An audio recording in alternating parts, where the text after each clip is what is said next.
Conceptos estructurantes del área de ciencias sociales. Los conceptos estructurantes son aquellos que nos permiten organizar, reconstruir y comprender la realidad social, es decir, aquellos conceptos fundamentales para comprender el tema. En cuanto al área de ciencias sociales, los conceptos estructurantes son espacio, tiempo histórico, actores sociales, interjuegos de escala de análisis, multicausalidad, cultura y poder. En cuanto al espacio geográfico, es una construcción social que se encuentra en permanente transformación debido a que en cada momento histórico la utilización del mismo ha ido cambiando de acuerdo en cómo se van entretejiendo ciertas condiciones tanto políticas, económicas como culturales. Con respecto al tiempo histórico, el tiempo histórico es aquel que nos permite conocer y explicar las sociedades a través del tiempo. Hoy las ciencias sociales analizan la realidad social en términos de procesos.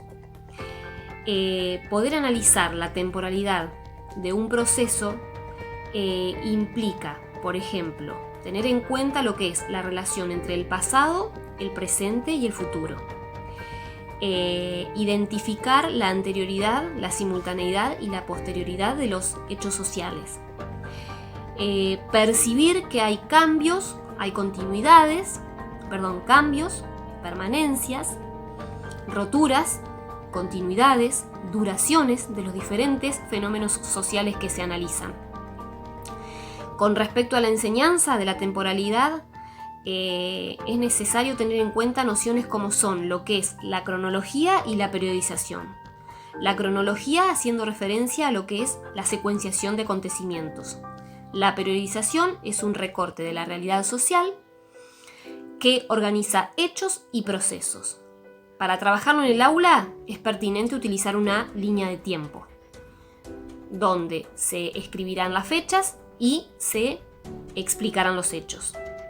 Por último, es necesario destacar que los cambios y las permanencias van asociados a lo que es el ritmo y las velocidades en que se van transformando las sociedades, dando lugar o dando sentido a lo que es el tiempo social presente.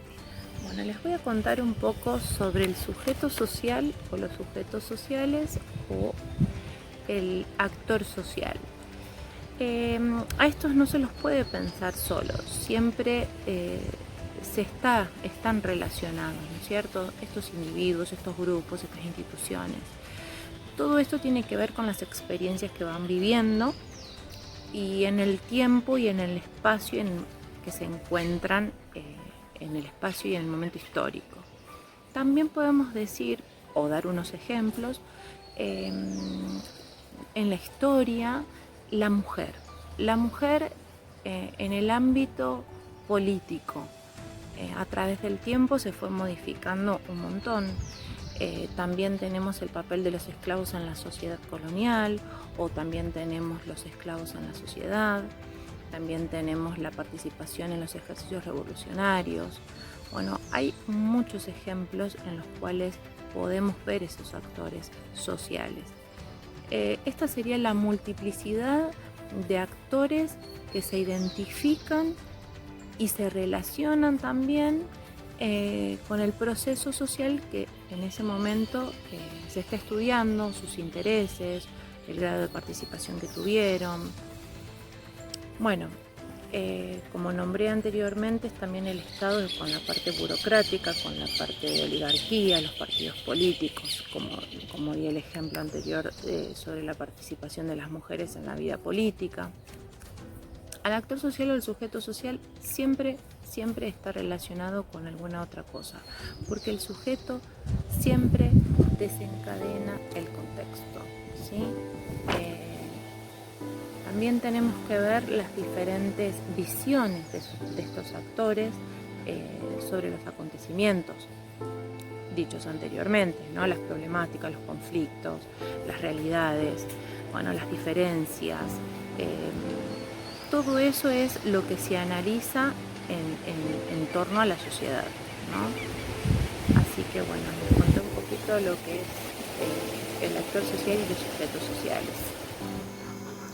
Con respecto al estudio de la realidad social, que se caracteriza por su complejidad para poder interpretarla y explicarla, surge la necesidad de identificar las múltiples variables y dimensiones.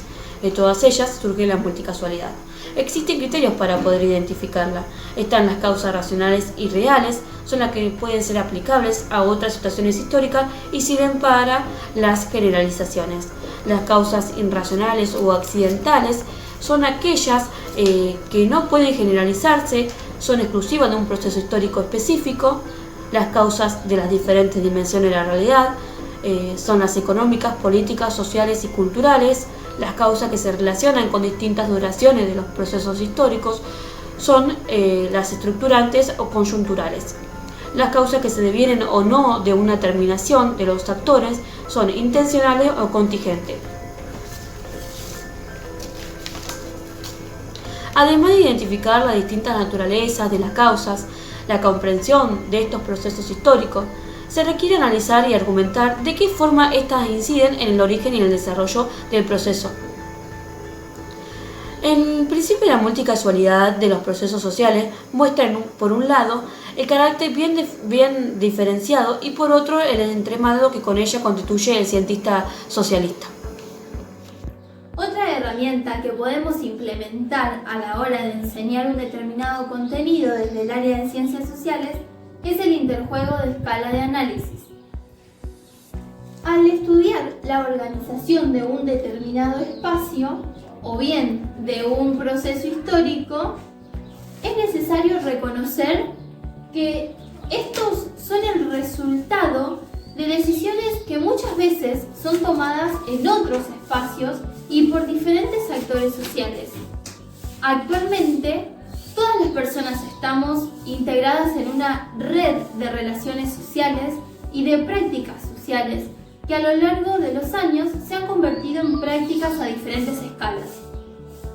Es decir, a la vez que nos movemos, que vamos a estudiar, que vamos al trabajo, estamos formando parte de un circuito productivo y de información mundializada.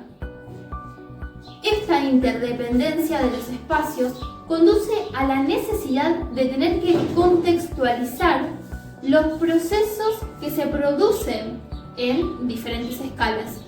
Por ejemplo, si queremos analizar una determinada problemática de un espacio, por ejemplo Lincoln, tenemos que empezar sabiendo y teniendo en claro que esto es solo un recorte de la realidad de la cual está integrada. Después podremos ofrecer características de este determinado espacio y también hablaremos sobre sus actores sociales y demás. Pero en este análisis tiene que estar, sí o sí, tenemos que explicar y nombrar las múltiples y complejas relaciones que tiene con otros espacios. Por ejemplo, Lincoln, ¿qué relaciones tiene con nuestra provincia de Buenos Aires? A su vez, con la nación, con nuestro país argentino, y también puede tener relaciones complejas con espacios internacionales, con otros países del mundo. Cultura. Durante años se buscó encontrar una definición de cultura. Una se asocia a la educación, ilustración, refinamiento e información. Otra de las definiciones de cultura a naturaleza. Esta fue criticada porque dio a pensar que la cultura era creada no solo por los hombres, sino también por las sociedades. Bourdieu dice que la cultura circula, se produce, se consume en la sociedad. Menciona otros puntos de vista contemporáneos, como la cultura como instancia donde cada grupo organiza su identidad, cada grupo con relación con su territorio, se apropia de bienes y recursos y construye una cultura que representa ese territorio. Allí es donde nacen los barrios, las ciudades, las naciones. Las personas además se apropian de otras culturas, como cuando compran productos importados, cuando viajan o cuando encienden los televisores. Los teóricos del posmodernismo sostienen que la cultura es un proceso social. Es decir, que las prácticas sociales contienen una dimensión cultural, pero no todas esas prácticas sociales son cultura. Por último, el poder es uno de los fenómenos más difundidos de la vida social, por lo cual no existe relación social en la que no esté presente de alguna manera. Por eso se lo emplea para interpretar los más diversos aspectos de la sociedad, aunque su campo de estudio sea la política. Esta categoría implica tener en cuenta algunos aspectos como lo siguiente. En primer lugar, el poder puede determinar la acción o conductas de otros. También es importante analizar el grado de intencionalidad de quien ejerce el poder y el de voluntariedad de quien acata ese poder. Mike Weber individualizó 3 tipos de poder puro: el poder legal, el poder tradicional y el poder carismático.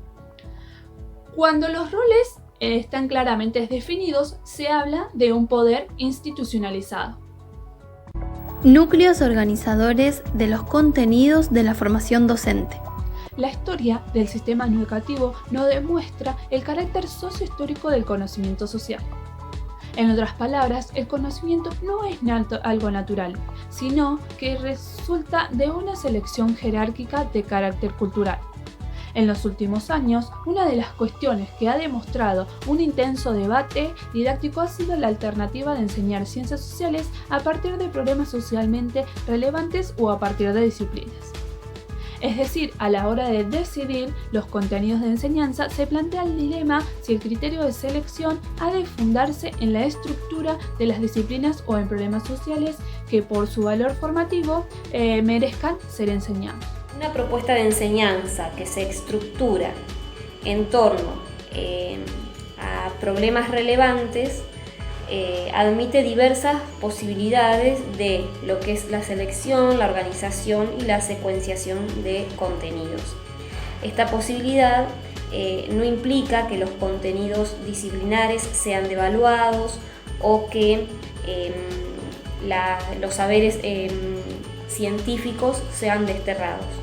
Lo que se quiere decir es que lo que se debe enseñar no está dado por un molde preexistente, sino que por eso se lo consideran problemas relevantes de la vida social. Algo fundamental que se debe, destacar es que el docente debe tener un conocimiento acerca de las disciplinas que conforman el área de las ciencias sociales, lo que va, a contribuir a lo que es la formación de un pensamiento social que fortalezca justamente la toma de decisiones en cuanto a lo que es la selección y la transmisión de los contenidos. Propósito de la materia: enseñanza de las ciencias sociales.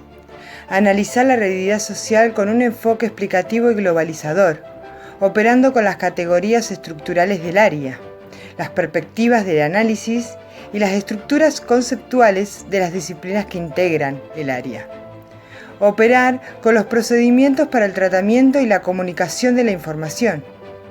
Y operar con los contenidos propuestos en los prediseños.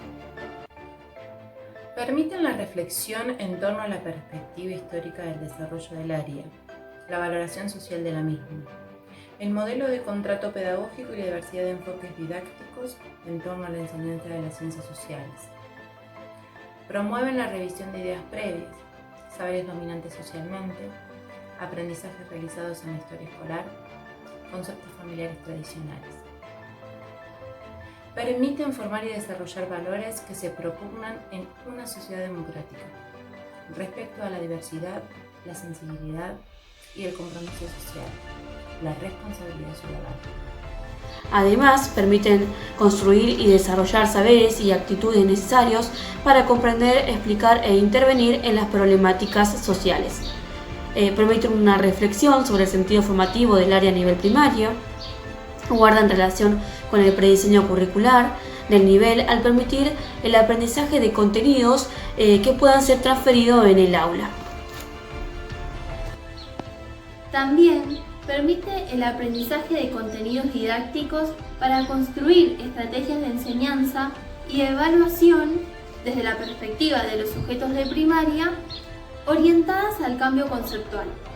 Además, recogen todos los últimos aportes de las investigaciones científicas y, por último, facilitan la comprensión de la realidad social, el aprendizaje de los conceptos estructurantes, los conceptos fundamentales y las lógicas de análisis de cada disciplina de esta área, como la construcción del concepto de proceso social, el análisis de los procesos históricos a diferentes temporalidades, la conceptualización del espacio como una construcción social, la explicación e identificación del conflicto a partir de la multicausalidad y la intervención de los diferentes actores sociales, ya sea individuales y o colectivos, entre otras.